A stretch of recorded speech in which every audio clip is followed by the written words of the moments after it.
Shalom, salam damai saudara-saudari yang dikasihi Tuhan Yesus.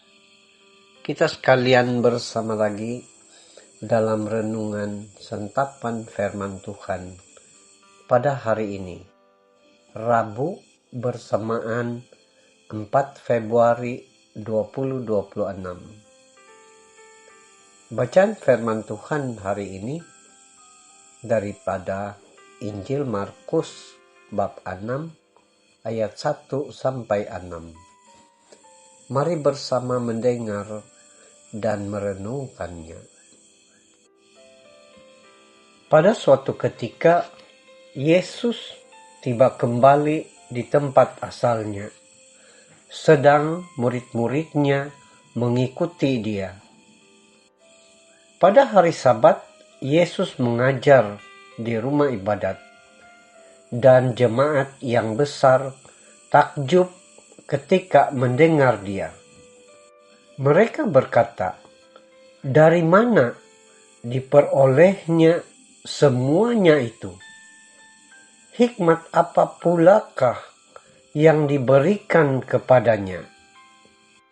Dan mukjizat-mukjizat yang demikian bagaimanakah dapat diadakan oleh tangannya? Bukankah ia ini tukang kayu, anak Maria? Bukankah ia saudara Yakobus, Yoses, Yudas, dan Simon? Dan bukankah saudara-saudaranya yang perempuan ada bersama kita?" Lalu mereka kecewa dan menolak dia.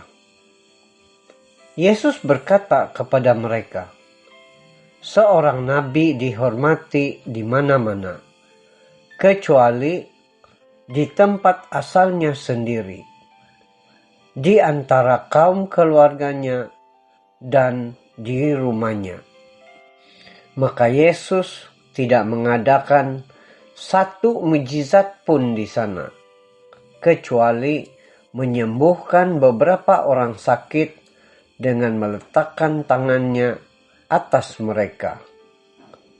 Lalu Yesus berjalan keliling dari desa ke desa sambil mengajar. Injil Tuhan, terpujilah Kristus.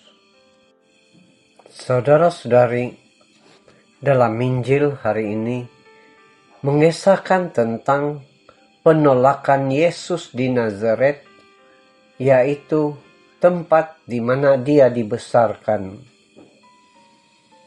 Melalui Injil ini kita sekalian diajak untuk merenungkan tentang sikap ketidakpercayaan dan prasangka orang sekampungnya yang melihat kemanusiaannya dan bukan keilahiannya.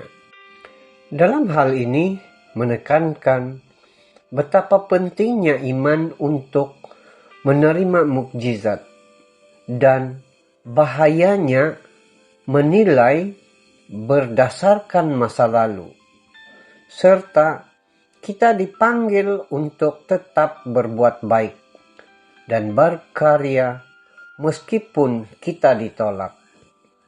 Saudara-saudari, mari kita renungkan dengan mendalam betapa pentingnya iman dalam mukjizat.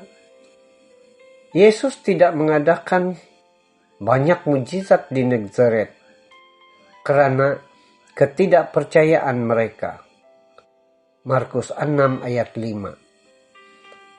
Ini menunjukkan bahwa mukjizat bukanlah sandaran utama, melainkan hasil interaksi antara kuasa Allah dan keterbukaan iman manusia.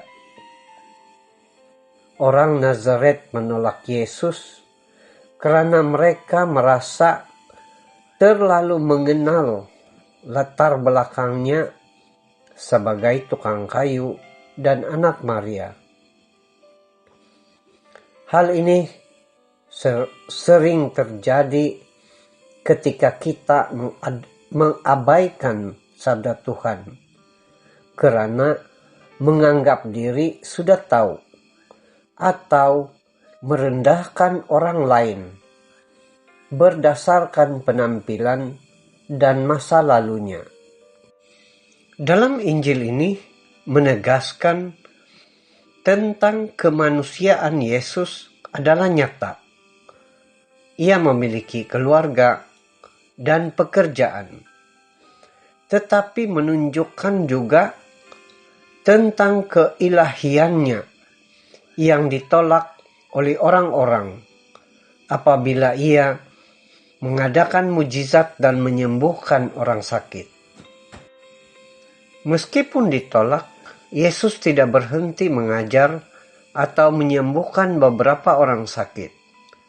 Inilah menjadi teladan bagi kita umat Katolik untuk terus melayani dan berbuat baik, sekalipun menghadapi penolakan, ejekan, atau kekecewaan. Dalam hal ini juga mengingatkan kepada kita bahwa mengikuti Yesus seringkali menuntut daya juang yang tinggi dan kesetiaan yang mendalam di tengah-tengah tantangan, bukan mencari keselesaan atau populariti. Dengan demikian, saudara-saudari, Yesus mengajak kita untuk memeriksa batin. Apakah iman saya sudah cukup terbuka bagi karya Tuhan? Atau justru menghambatnya karena prasangka?